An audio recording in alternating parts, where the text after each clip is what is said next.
لکه څرنګه چې په تیرو کلاسونو کې موږ په بعضې ټریکونو باندې خبرې کړې وې. راځو په نننۍ ویډیو کې تر ټولو مهم ټریکونه تاسو ته په وینډوز کې ښایم په دې هیله چې تاسو یې د خوښې وړ وګرځي. دوستانو په دې ټریک کې به ول تاسو دا زده کوئ چې د USB څخه د ریم په صفت کار څنګه اخیستی شو.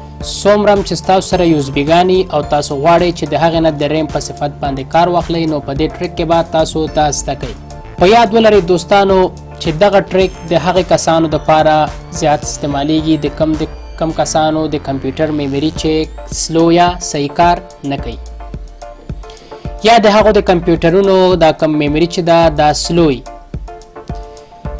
مایکروسافټ کمپنۍ داسې یو فیچر کریټ کړی دی چې د ده په ټرو باندې موږ کولی شو چې د USB ګانو څخه د ریم په صفت ګټه یا کار واخلو. لکه څرنګه چې ما یادونه وکړه بیا هم درته وایم کوشش وکړئ چې که چېرته هم ستاسو د کمپیوټرونو حافظه یا ریمونه سلوي یا صحیح کار نه کوي نو دغه فیچرونه تاسو په وینډوز کې ګټه واخلئ. راځو دوستانو سټارټ اخلو.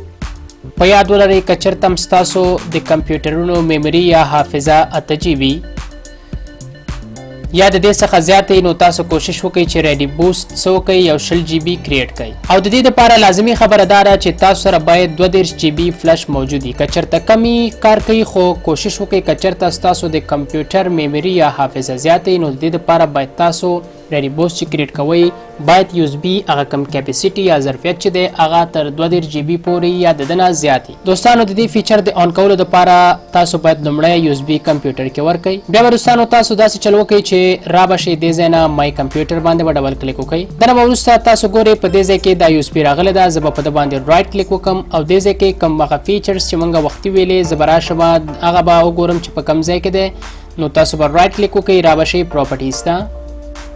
پراپرټیز ته وروسته دوستانو تاسو ګورئ په دې ځای کې لیکلي دي ریډي بوست چې د دغې فیچرز د لارې نه تاسو کولی شئ چې USB څخه د ریم په صفت کار واخلئ. نو زه به په دې ریډي بوست باندې کلیک وکړم او لږ به دې ته تاسو منتظر شئ. را به شئ دوستانو دې ځای کې به تاسو لاندې دغه کوم چیک باکس چې دی یوز دس ډیوایس وایي غواړئ چې همدا USB وکاروئ زه ورته یم بلکل نو تاسو به راشئ دې ځای کې دا آپشن به آن کړئ او د نه به وروسته دوستانو دغه کوم سکرول چې دی دا دې ځای کې تاسو به دا اینډ ته راوړئ آخر ته به راوړئ دې ځای نه او بیا به دوستانو تاسو کلیک وکئ په اپلای باندې. چې کله هم تاسو په اپلای باندې کلیک وکړو نو تاسو ګورئ دغه USB ډکه شوه. اوس تاسو دغه USB چې دا په کمپیوټر کې د ریم په صفت باندې کار کوي.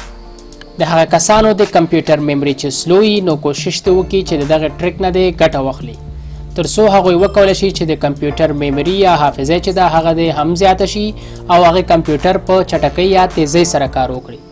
نو دا ټریک ستاسو دپاره ډېر زیات ګټور دی دوستانو کوشش وکړئ د دې نه کار واخلئ. اوس بیرته دغه ریډي بوست کوم فیچرز چې دی دا زه بیرته ډسیبل کول غواړم نو تاسو به راشئ په ده به کلیک وکئ رایټ کلیک به وکئ د ماوس او را به شئ پراپرټیز ته.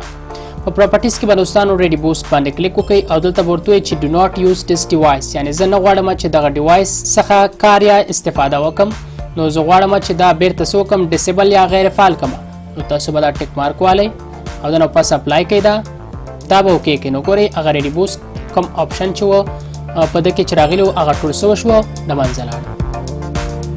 نو دا ټریک دوستانو ډېر زیات امپورټنټ دی کوشش وکئ دا تاسو خامخا زده کړئ.